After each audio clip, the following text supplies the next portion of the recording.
warahmatullahi wabarakatuh. Baik Ananda, selamat berjumpa kembali. Kali ini kita akan membahas materi tentang fungsi dan kewenangan lembaga negara. Nah, namun sebelum kita melanjutkan materi ini, Ibu berharap bahwa Ananda sudah memahami materi-materi sebelumnya. Dan kali ini kita akan coba membahas tentang kewenangan lembaga negara. Adapun tujuan kita dalam mempelajari materi ini, yang pertama adalah diharapkan Ananda nanti akan mampu mengerjakan tugas, di mana nanti tugas itu ada hubungannya tentang lembaga-lembaga dalam menjalankan kewenangannya dengan sistematis. Dan juga diharapkan nanti Ananda mampu menjadi manusia-manusia yang mempunyai sifat jujur dan juga amanah dan terintegrasi. Nah, jadi kedepannya semoga kita mampu atau Ananda mampu untuk memahami materi ini. Baiklah Ananda, dalam pembahasan materi ini yang akan kita bahas itu yang pertama adalah struktur politik Indonesia, kemudian fungsi dan kewenangan lembaga negara, terus terakhir penerapan pemerintahan yang baik atau good governance. Nah, sebelum kita lanjut, coba Ananda simak gambar berikut ini. Nah, di dalam gambar itu, Ananda bisa melihat bahwa ini adalah suatu kegiatan di kelas. Nah, kegiatan di sini adalah memilih ketua kelas dan juga seksi-seksi atau perangkat kelas lainnya.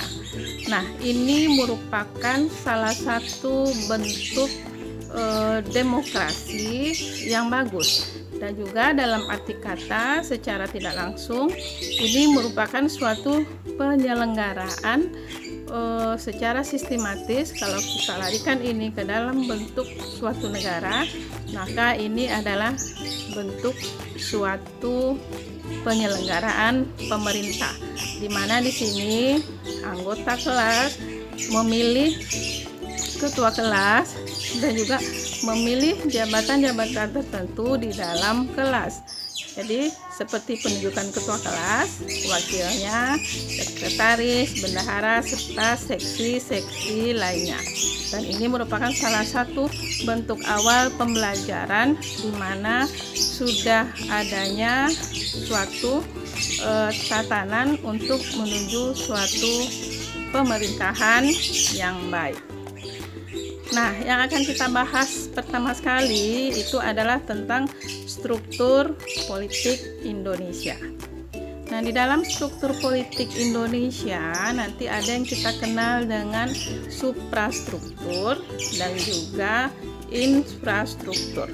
Nah, kalau kita bicara mengenai suprastruktur, berarti di sini adalah struktur politik pemerintahan yang berkaitan dengan lembaga negara. Nah, jadi suprastruktur di sini merupakan suatu lembaga pembuat keputusan politik yang sah. Nah, kalau infrastruktur politik ini disebut juga dengan mesin politik masyarakat yang terdiri atas beberapa kelompok yang dibentuk berdasarkan kesamaan sosial, ekonomi, dan tujuan dari kebersamaan lainnya. Nah, bicara mengenai lembaga-lembaga negara, nah Anda bisa lihat di slide ini berdasarkan Undang-Undang Dasar 1945 itu ada bagan di sini tentang kedudukan BPK, kemudian Presiden, DPR, MPR, DPD, MA, MK, kemudian juga Komisi Yudisial, dan juga Bank Sentral itu termasuk di dalam suatu kelembagaan negara. Nah, kita lihat dulu contoh dari suprastruktur politik.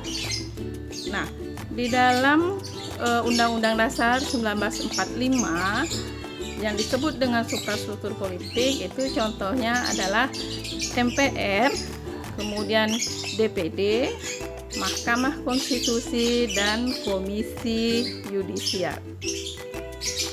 Kalau contoh infrastruktur politik itu ada partai politik, kemudian ada kelompok kepentingan atau interest group, ada kelompok penekan, ada media komunikasi, kemudian tokoh politik.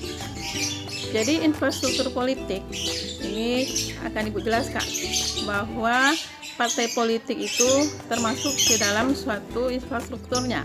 Karena politik tadi dikatakan bahwa infrastruktur politik itu merupakan mesin dari politik. Nah, jadi partai politik, kemudian ada kelompok kepentingan. Nah, kelompok kepentingan di sini berarti adalah mereka, apakah perorangan, apakah dia kelompok atau yang lainnya yang mempunyai kepentingan terhadap politik itu sendiri. Kemudian kalau kelompok penekan,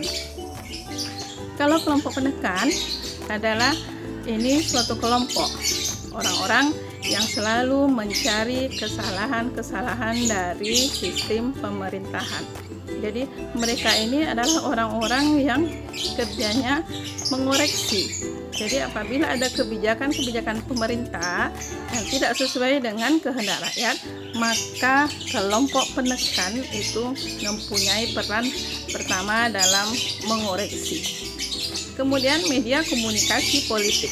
Jadi media komunikasi. Jadi kalau media berarti ini bisa melalui apa saja. Bisa melalui media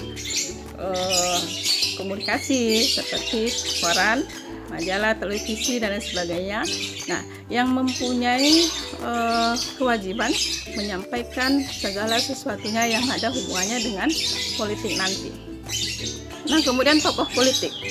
Kalau tokoh politik ini adalah orang-orang yang mereka bekerja sebagai pengawal dari kegiatan pemerintahan tadi. Jadi mereka akan selalu berusaha untuk melakukan suatu perubahan-perubahan, suatu kegiatan-kegiatan yang bermanfaat untuk kepentingan masyarakat bersama. Baik, dari keterangan tadi kita akan coba mengerjakan beberapa soal. Nah, soal yang pertama, dalam infrastruktur ada namanya kelompok penekan. Nah, apa sebenarnya peran kelompok ini dalam mendukung tata pemerintahan yang baik? Silahkan Anda jelaskan.